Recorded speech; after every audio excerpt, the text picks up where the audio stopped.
Daugelis žmonių matė pastaruoju metu pasirodžiusias publikacijas apie Alatrą su grėsmingomis antraštėmis. Bet ar žinote, kiek jų pasirodė? Vien per pastarąsias 2 savaitės 2 šalių, Čekijos ir Slovakijos, informacinėje erdvėje jų buvo paskelbta 250, o per 3 savaitės jau 400. Argi tai jūsų nestebina? 400 vienpusių leidinių, identiškų, tarsi nukopijuotų ar kažkieno užsakytų, sinchroniškai išleistų, su identiškais pasakojimais ir visiškai atitinkančių Rusijos proreliginės organizacijos Racirs vadovų retoriką. Šiandien aš noriu paaiškinti priežastis, kodėl per 3 savaitės išleista 400 menkinančių publikacijų, kodėl Alatra taip puolama. Įsitikinkite patys, pažvelgiai į laiko juostą. Tiems, kurie nori suprasti ir nesivadovauti Racirs agentų platinamą dezinformaciją, oficialioji Alatra judėjimo svetainė pateikia mūsų poziciją, tiesą apie mus. Įeikite, pažiūrėkite, susipažinkite ir padarykite savo asmeninės išvadas objektyviai, be Racirs diegiamų nuostatų ir manipuliacijos retorikos. Trumpai pasakysiu tik tiek, kad pagrindinis Alatra savanorių tikslas – klimato kaitos tyrimai. Alatra veikla taip pat sutelkta į žmonių teisių ir laisvių išsaugojimą ir gynimą. Pereikime prie vieno iš labiausiai paplitusių melagingų kaltinimų Alatrą. Rusijos proreliginės organizacijos Racirs agentai, spekuliuodami visuomenį aktualia tema, siekdami sumenkinti judėjimą, kaltina mus, kad mes esame prorusiški. Tačiau ciniškai nutyli faktą, kad šiuo metu Rusijoje mūsų dalyvius žiauriai persekioja ta pati Rusijos proreliginė organizacija Racirs. Mūsų dalyviai Rusijoje sulaikomi, jiems fabrikuojamos baudžiamosios bylos, prieš juos naudojamas smurtas ir kankinimai. Jie įkalinami. Tuo pat metu, kai Racirs nurodymu kaltinami nekalti žmonės, kitose šalyse Racirs agentai organizuoja destruktyvų Alatra dalyvių persekiojimą ir veikia visiškai pagal savo vadovų Rusijoje metodiką. Įsivaizduokite, kokio lygio yra cinizmas ir atjautos stoka nekaltiems žmonėms, patekusiems į represinę mašiną tų, kuriems mūsų šalyje dirba Rusijos proreliginės organizacijos užverbuoti agentai. Ciniškiausia ir niekingiausia yra tai, kad jie dirba ne Rusijai, o Racirs. Jie turi savo ideologiją, savo tikslus. Racirs praktiškai užgrobė valdžią Rusijoje, bent jau kontroliuoja nemažą jos dalį. Jų ideologija jau tampa oficialia ideologija ne tik RPC, bet ir pačioje Rusijoje. Štai kodėl proreliginės Rusijos organizacijos Racirs agentai čia tokie aktyvūs, nes jie yra jau demaskavimo stadijoje. Jie bijo, kad pasaulis sužinos tiesą. Tai ir yra 400 publikacijų per tokį trumpą laiką priežastis. Jie tiki, kad kuo daugiau purvo ant mūsų pila, tuo mažiau žmonių sužinos apie jų veiklą ir tai, kad jie propaguoja iš Racirs ateinančią informaciją, vedančią prie totalitarinio nacizmo kūrimo. Visi jų leidiniai turi antikultinį pobūdį. Tačiau antikultinė veikla rusų agentams tai yra skėtis, skirtas pridengti tai, ką jie iš tikrųjų daro, kad paslėptų savo tikrosius tikslus ir uždavinius. Kasgi yra ši Rusijoje veikianti proreliginė organizacija Racirs? Pirmiausia, pradėkime nuo to, kas iš tikrųjų yra šios nusikalstamos tarptautinės organizacijos vadovas, kuris save laiko fiureriu, Aleksandras Dvorkinas. Bet turėtume jį pagirti. Jis labai talentingas ir genialus, jei sugebėjo pasiekti tokių rezultatų. Kad viską suprastumėte, atsigręžkime į nacizmo ideologijos plitimo Hitlerinėje Vokietijoje istoriją. Mažai kas žino, kad jei ne ideologinio centro vadovas Künetas, nacizmų nebūtų buvę, o Hitlerio partija būtų buvusi tik viena iš daugelio Vokietijoje egzistavusių partijų. Būtent kovos su nepageidaujamais metodų pagalba Künetas sukūrė nacistinę Vokietiją. Ir tai padarė visai ne Hitleris, o Künetas su savo maniakiškais polinkiais ir visiškos valdžios troškimu. Išsamei skaitykite ekrane. Pagrindiniai nacių ideologijos paveldėjimo grandiniai sekėjai. Valteris Künetas, Vilhelmas Hakas ir Johanas Ogardas, Aleksandras Dvorkinas. Šiandien Dvorkino vadovaujama Rusijos proreliginė organizacija Racirs yra tiesioginė tikrųjų nacizmų ideologijų, kurie iš politinės partijos NSDAP padarė žiaurius nacius. Išmokė ją manipuliacijos ir poveikio masėms metodų, o Gestapą pavertė represinė tironijos mašina, nukreipta prieš milijonus nepageidaujamų asmenų įpėdinę. Ar tai jums nieko neprimena šiandien? Tačiau norėčiau grįžti prie Čekijos ir Slovakijos žiniasklaidoje pastebėtos Rusijos proreliginės organizacijos Racirs skleidžiamos dezinformacijos ir Alatra judėjimų persekiojimų.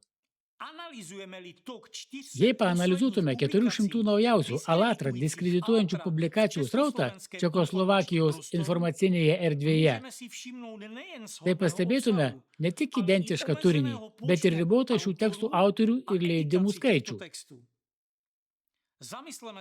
Pagalvokite patys, per tokį trumpą laiką, kelias savaitės, jie parengė tokį didelį kiekį medžiagos, 400 straipsnių. Oficialioje Alatra svetainėje yra labai daug video medžiagos, o taip pat ir mūsų pozicija. Bet kaip matome, pas tuos, kurie stumia Racirs retoriką, nėra tikslo pateikti objektyvų ir visapusišką vaizdą. Jie pateikia tik išskirtinai mažo informatyvumo, vienpusius ir emocinius, tai yra manipuliacinius straipsnius su išskirtinai nacistiniu prieskoniu. Dehumanizacija, pilnai atitinkančia Rusijos proreliginės organizacijos Racirs retoriką. Prieš 10 metų Rusijos stačiatikių bažnyčios, kurios palaiminimo Dvorkinas vykdė savo veiklą kontroliuojamose interneto svetainėse, o taip pat interneto svetainėse susijusiuose su oficialia Irinėjaus Leono centro interneto svetainė, buvo paskelbtos pirmos Alatrą diskredituojančios publikacijos, kuriuose buvo naudojami manipuliaciniai nacistiniai dehumanizavimo, demonizavimo ir šmeižto metodai. Paprasčiau tariant, metodus, kuriais siekiama nepageidaujamą žmonių grupę paversti socialiai atstumtais. Nuo to laiko Alatra diskreditavimas ir persekiojimas nesiliauja. 10 metų buvome persekiojami ir nužmoginami. Ir dabar, prieš kurį laiką, panašiai retorika pastebima Čekijos ir Slovakijos informacinėje erdvėje. Pažvelkite į ekraną. Čia pateikiamos prieš 10 metų paskelbtos publikacijos iš Racirs vadovų svetainių, Dvorkino ir arkivyskupo Novopašino, Racirs viceprezidento, 2015-2019, o čia publikacijos neseniai pasirodžiusios Čekijos ir Slovakijos žiniasklaidoje. Ir kaip matote, jos daugeliu atžvilgių yra identiškos, nes naudojama manipuliavimo jūsų sąmonė ir semantinių turinių metodika. Dar vienas įdomus momentas. Kai Racirs pradėjo Alatrą dehumanizaciją, vieni pirmųjų pagrindinių kaltinimų menkinančiose publikacijose buvo paremti Anastasijos Novik grožinių knygų informacijos iškraipimų. Lygiai tokią pačią retoriką po 10 metų matome Europos šalyse, pavyzdžiui, Slovakijoje. Čia dar vienas Racirs pirmininko pavaduotojų Novopašino retorikos pavyzdys, atitinkantis tai, kaip naciai dehumanizavo žydų tautą. Ratzirs pirmininko pavaduotojo Novopašino publikacijos pavyzdžiui, siekiant sustiprinti dehumanizaciją, pasitelkiamos zoomorfinės metaforos, pavyzdžiui, vilkas avies kailyje. Kiti Ratzirs atstovai judėjimo dalyvius palygino su Putino žiurkėmis. Prisiminkime, kaip nacių propaganda sistemingai naudojo zoomorfinės metaforas, kad paneigtų žydų žmogiškąjį statusą. Naciai žydus lygino su utėlėmis, žiurkėmis ir kitais bjauriais gyvūnais. Šiais metodais naciai siekė įveikti moralinius barjerus, trukdančius pašalinti nepageidaujamus kitų rankomis,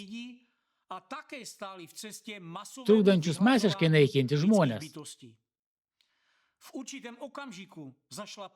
Tam tikrų momentų propaganda nuėjo taip toli, kad nacių dehumanizuojantys pasakojimai buvo pradėti vykdyti kartu su atvirais raginimais žudyti žydus.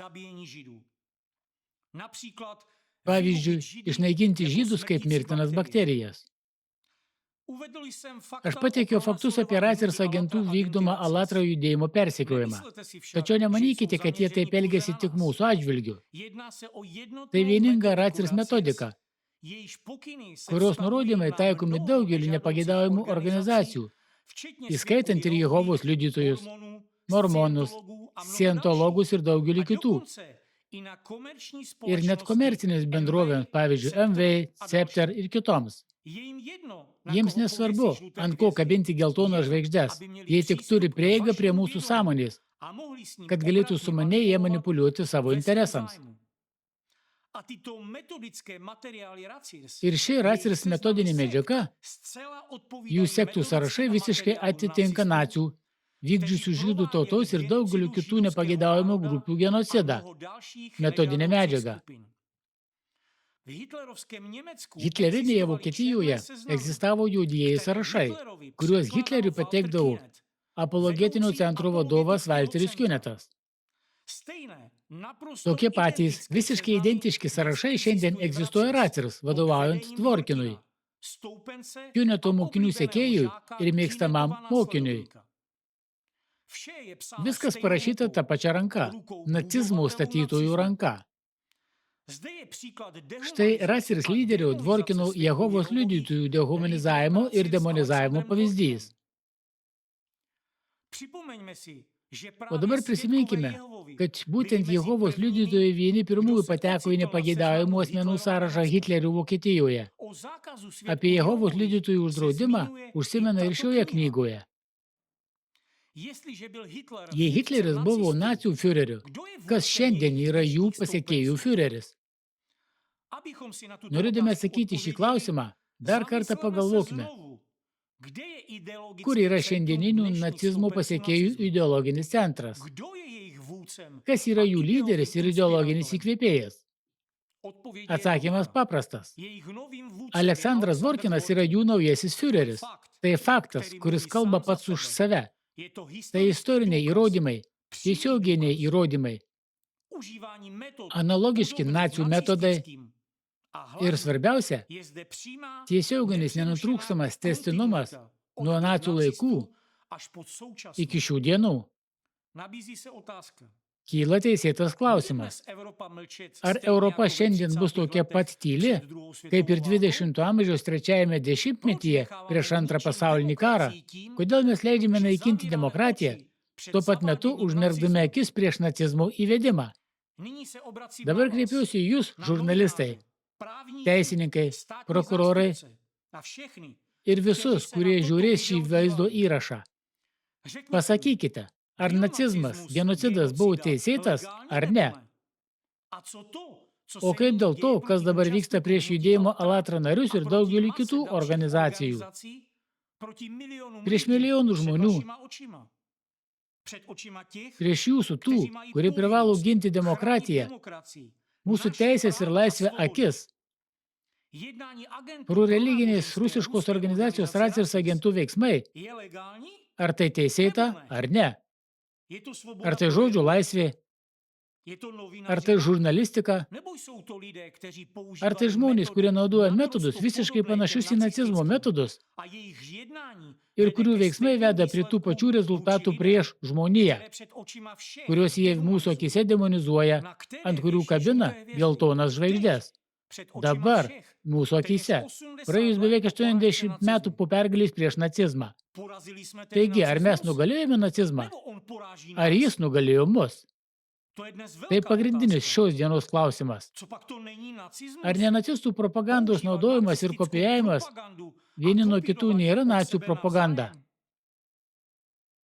Pateikite mums paaiškinimą. Kas tai yra? Ar tai antisektantizmas? Ar tai yra antikultizmas? Juk nacių ideologai irgi pradėjo kovos su sektomis pretekstu. O kuo baigėsi?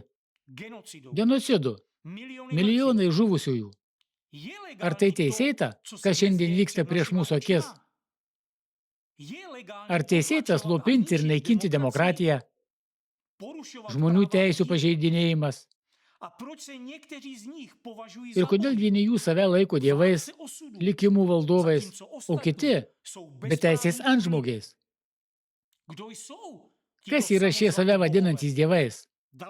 Dar viena valdovų rasė? Kodėl mūsų Europos šalyse tiek daug dezinformacijos skleidžia Rusijos proreliginė organizacija Racers, kuriai vadovauja jų naujai paskirtas fiureris Dvorkinas?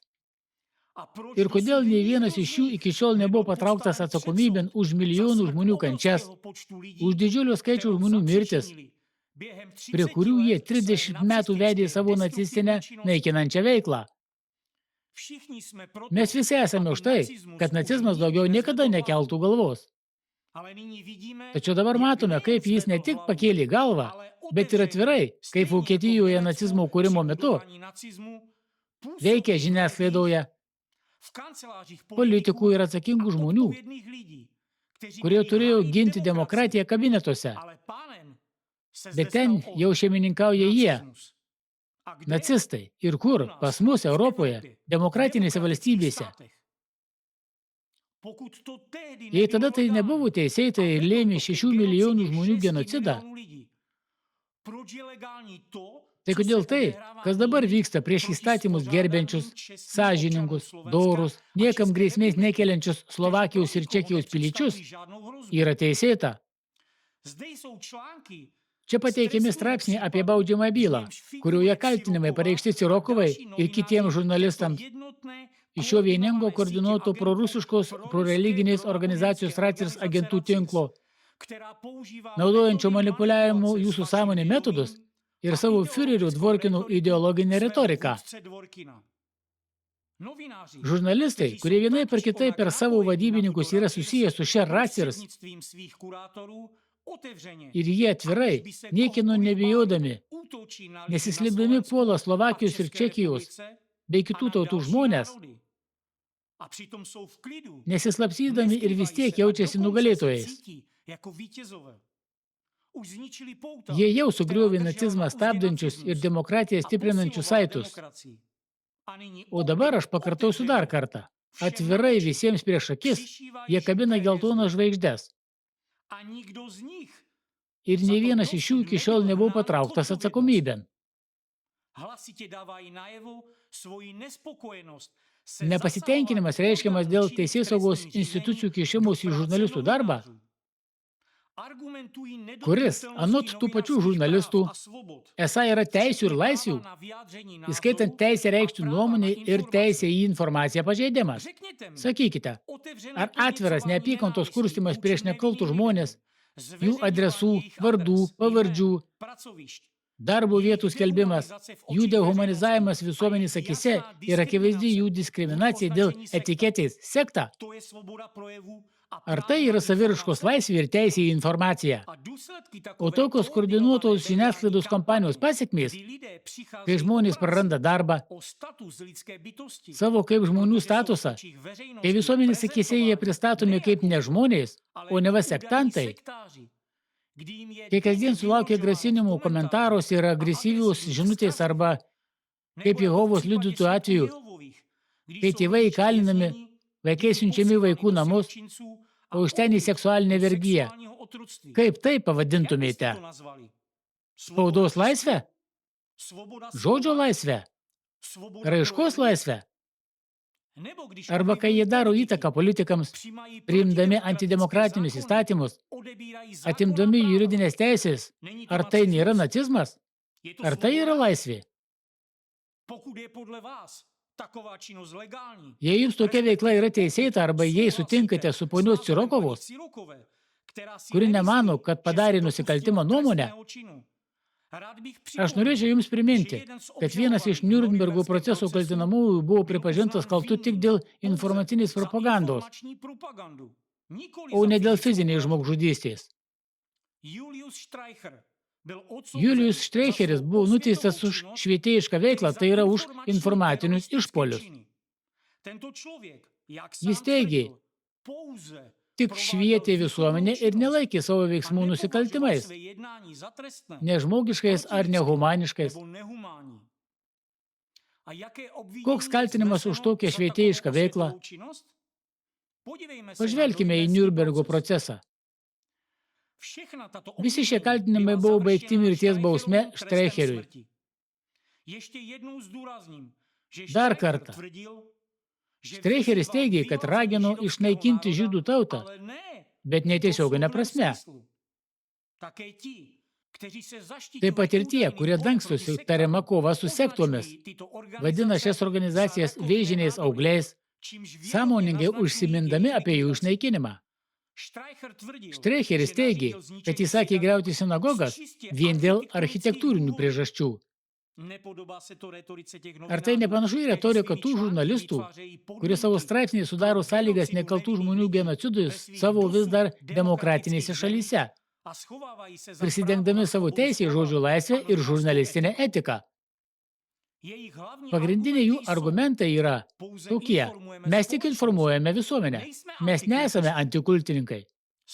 Žinoma, ne. O gal vadinti dalykus tikraisiais vardais?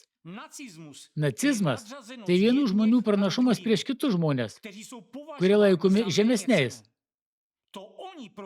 Būtent jie stumia ir gaivina šią siaubingą pranašumų ideologiją, tik prisidengdami kovą su kultu, arba visuomenės apsauga nuo neva pavojingų sektų. Jie tie, kurie pasiima naują, modernę geltoną žvaigždę, etiketę sektantas, ir kabina ją kiekvienam, į kurį jiems nurodo Rusijos proreliginės organizacijos Racirs ideologinis lyderis. Dabar atidžiai įsižiūrėkite, ką sako su naujoju Fiureriu Dvorkinu ir jo proreliginė Rusijos organizacija Racir susijusi Cirokova. Aš tik žurnalistė, bet už ką Štreicheris buvo patrauktas atsakomybėn? Ar ne tuo jį užsiima? Tuo. Kartu su savo bendrininkais šioje nusikalstamojoje tarptautinėje organizacijoje, kurią sukūrė naujasis Fiureris Dvorkinas. O juk jos veiksmų panašumą į nacizmą visuomenį jau seniai pastebėjo.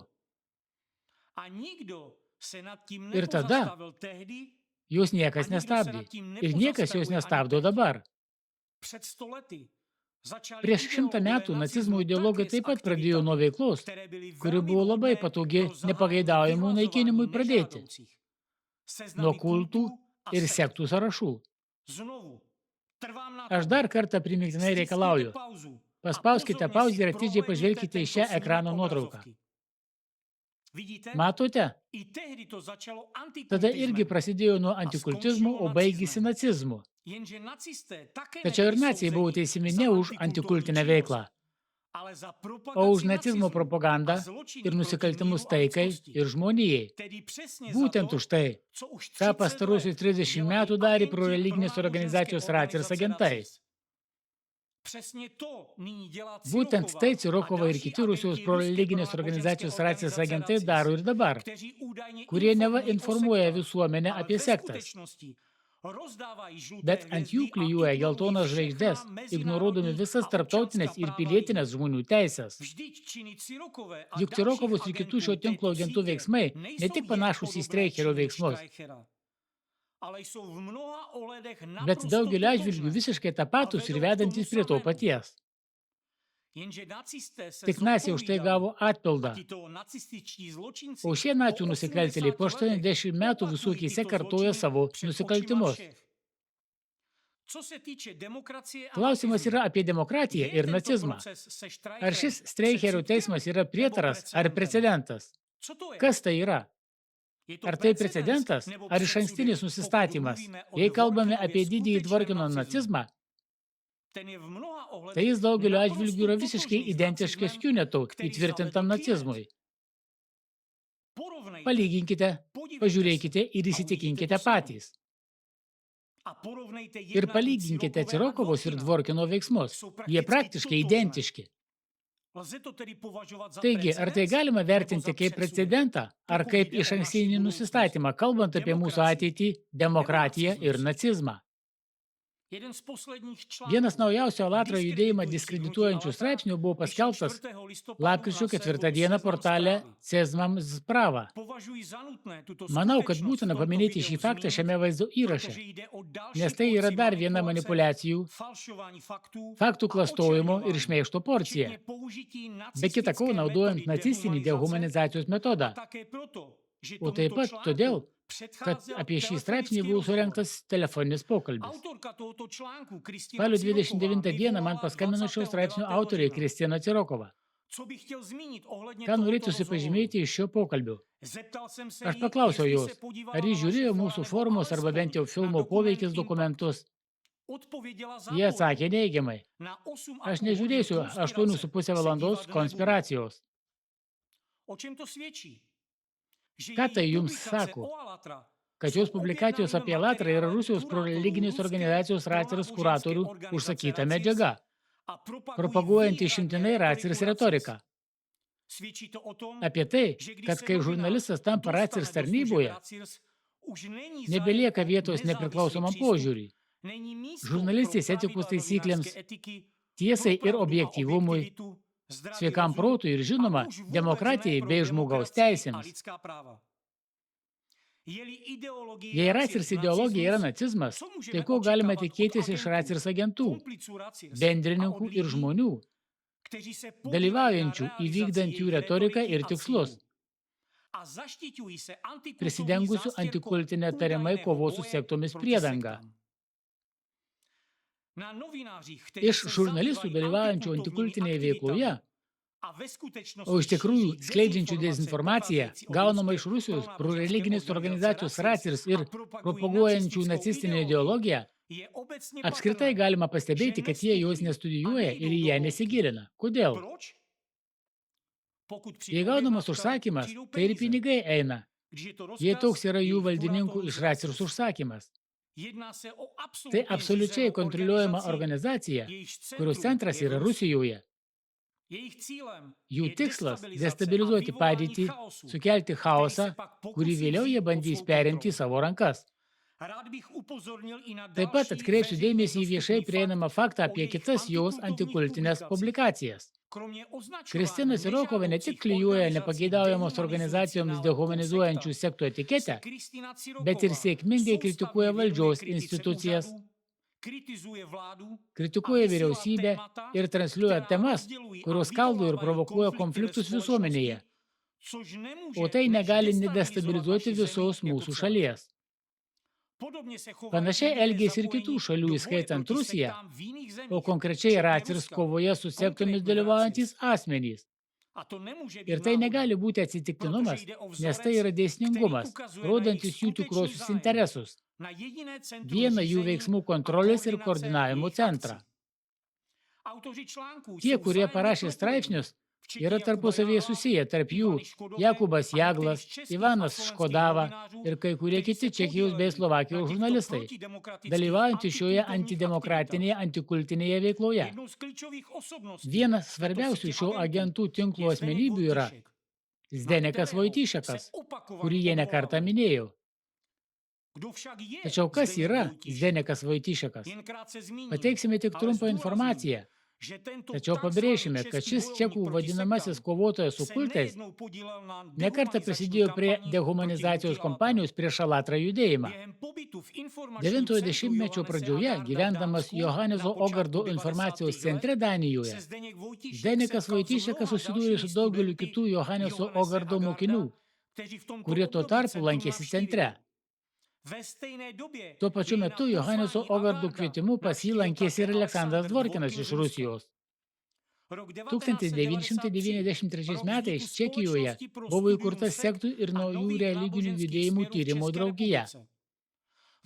1993 metų Liepos 16 dieną įregistruojant Čekijos draugiją, jos pirmininku tapo Tomašas Novotnis, pirmininko pavaduotojų Prokopas Remešas ir atstovų spaudai Zdeněkas Vojtyšekas. 1993 metais Aleksandras Dvorkinas įsteigė Irinėjos Lionų religijos studijų centrą Rusijoje. Šis centras atsirado po to, kai Johaneso Ogardo kvietimu Dvorkinas apsilankė Orhuso informacijos centre Orhuse, Danijoje. Ir šiandien Rusijos proreliginės organizacijos Racers agentai sako, Alatra yra prorusiška. Bet kas tada esi tu, jei tiesiogiai dirbi Rusijos proreliginė organizacija Racers ir jos nurodymu aktyvuojasi, naudodamas jų nacistinius manipuliavimo metodus ir retoriką. Šiame vaizdo įraše matėte ir Racers straipsnius, ir Racers metodinę medžiagą, ir panašią retoriką ir Slovakijoje, ir Čekijoje, bei vadinamųjų antikultininkų metodus. Taigi, kuris iš mūsų dirba Rusijos organizacijai? Atsakymas akivaizdus. Šiandien visa antikultinė retorika sklinda iš Rusijos, kur įsikūrė Racers. Rusijoje žmonės nebeturi jokių teisių.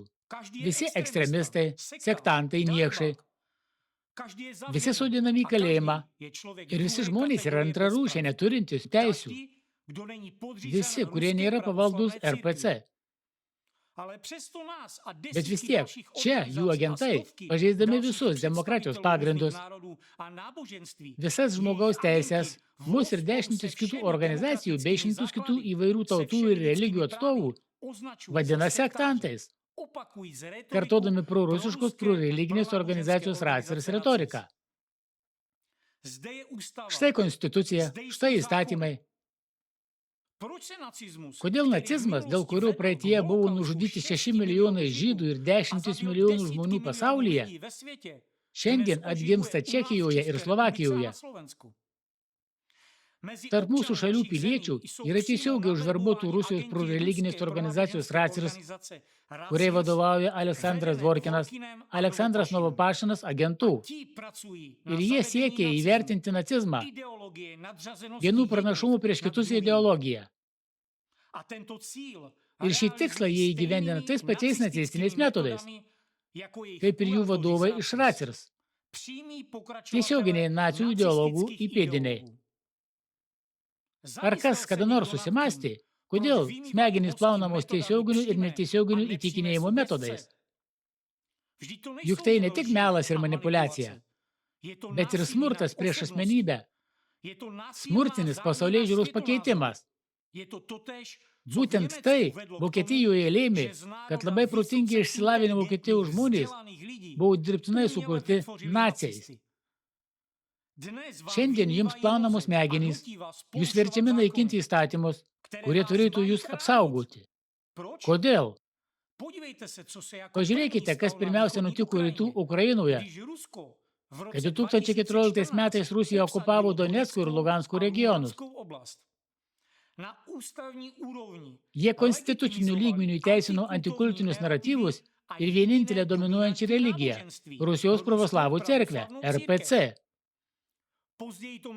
Vėliau tarptautinė bendruomenėje pasmerkė, todėl jiems teko keisti konstituciją, ją sušvelninti, tačiau tai nepakeitė esmės. Jie turėjo pakankamai laiko sustiprinti vietos religinės organizacijos, Rusijos pravoslavų cerkvės hegemoniją. O dabar panagrinėkime koreliaciją. Alatra judėjimo persekiojimas Europoje Ypač Čekijoje ir Slovakijoje suaktyvėjo tuo pačiu laikotarpiu, kai Rusijoje mūsų persekiojimas itin sustiprėjo. Tai reiškia, kad Ratzer sako, jog mus reikia sunaikinti. Ir jų agentai čia pradeda mus persekioti, diskredituoti, naudoti prieš mus nacistinius metodus, kaip jie buvo naudojami prieš žydų tautą ir kitas grupės nacistinėje Vokietijoje, dehumanizuoti mus ir apskritai kurti nacizmą. Čia yra įstatymai ir demokratija. Tačiau mes matome, kad jų nesilaikoma. Iš tikrųjų, jų veiksmai naudingi tik proreliginiai Rusijos organizacijai Racirs. Jie nenaudingi net jiems patiems, nes griauna demokratiją, destabilizuoja savo šalį, demoralizuoja savo žmonės. Tačiau tai vyksta, nors turėjo būti sustabdyta dar prieš 30 metų, nuo pat pirmos publikacijos. Tačiau taip neatsitiko. Ir tai, ką mes matome dabar, kelia siaubą.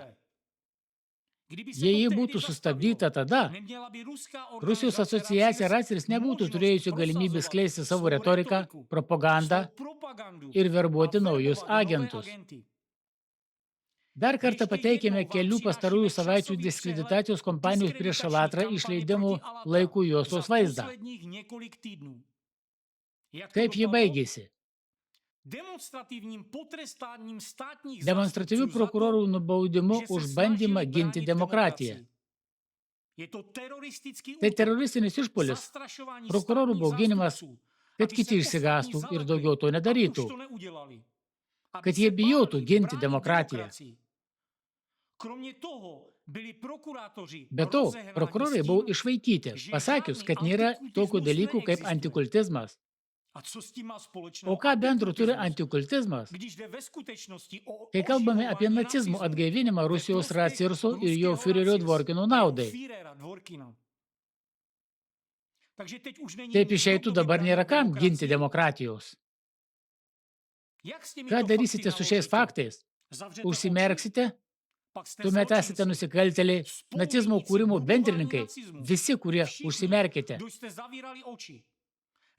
Demokratija naikinama mūsų akyse, o mes tylime. Racirs aukos – tai įvairių organizacijų masė, daugelis jų persekiojamus dešimtmečius, tačiau jie taip pat tyli. Jie buvo taip įbauginti, kad sėdi ir tyli. Kodėl tuomet mes kalbame garsiai? Todėl, kad žinome tiesą. Nes šiandien pasitvirtina tai, kai jau 10 metų kalbame apie klimatą. Tuo pat metu daugelį šalių stiprėja mūsų persekiojimas. Mes esame išmetami iš darbo, Rusijoje mūsų nariai kalinami, o Ukrainoje per Rusijos Racirs agentus iškeltus baudžiamos bylos. Bet Ukrainoje jie viską sutvarkys. Ten vis dar yra demokratija. Tiesiog Racirs agentai pasinaudojo šalies silpnumu karo metu, o specialiosios tarnybos yra užimtos. Ir vis dėlto, nepaisant persekiojimų, mes ir toliau veikiame. Apgailestaujame tik dėl to, kad buvome teisūs. Matote, kad klimatas keičiasi ir tai yra blogiausia, kas gali būti. Mes labai norėjome, kad klystume savo skaičiavimuose, kad mūsų formulė netitiktų tikrovės. O šiandien labiausiai bijome, nes žinome, kas nutiks rytoj. Ir šiuo metu, kai vyksta klimato kaita, daugelis žmonių klausosi Racirs propagandos. Net tarp tų, kurie gyvena demokratinėse šalyse.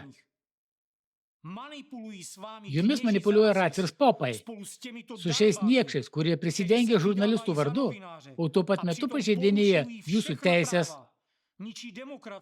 griauna demokratiją ir kivirčiasi su jumis. Tai vyksta tuo metu, kai mes sakome, kad turėtume nutraukti karus ir nesantaiką, kol klimatas mūsų galutinai nesunaikino. Tai jau ne politika. Apie tai mes kalbėjome jau 10 metų, kai jau vyko rimta klimato kaita. Ir mes sakėme, kad nelaimės buvo rimtos, bet žmonės beveik nemirė. Tačiau taip pat sakėme, kad dar šiek tiek užtruks, kol nuo klimato katastrofų žus vis daugiau žmonių. Ir tai jau vyksta dabar. Tai natūralus procesas, tai matematika. Taigi vienintelis dalykas, dėl kurio esame kalti, yra tai, kad mums gerai sekasi matematika. Patys galite įsitikinti, kad klimato chaosas didėja. Šiuo metu Ispanijoje potvyniai, tornadai, kruša. Trūksta tik žemės drebėjimų ir ugnikalnio, kad vaizdas būtų užbaigtas. Viskas priklauso nuo jų. Ar tai plėsis? Plėsis. Nebent būsime pakankamai protingi, kad tai sustabdytume. O ar dabar turime kokių nors teigiamų dalykų? Ne.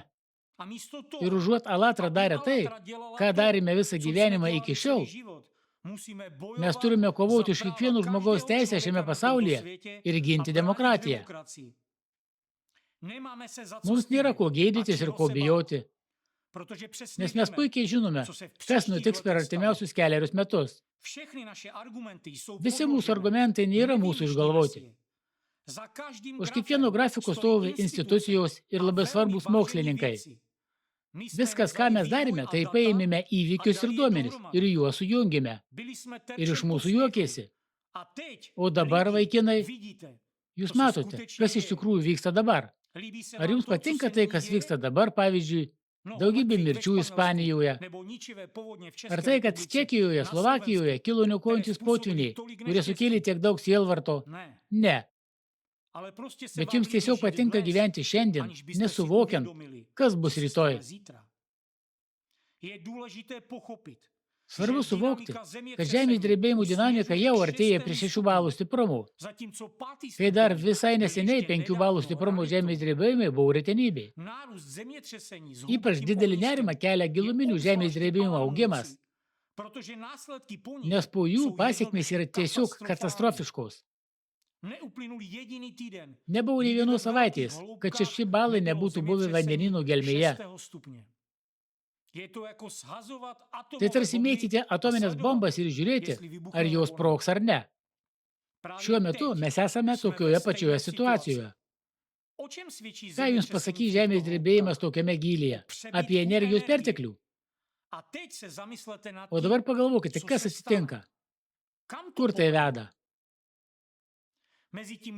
Tuo tarpu Dvorkinas ir jo tarptautinis agentų tinklas kuria nacizmą visame pasaulyje ir svajoja apie pasaulinę valdžią.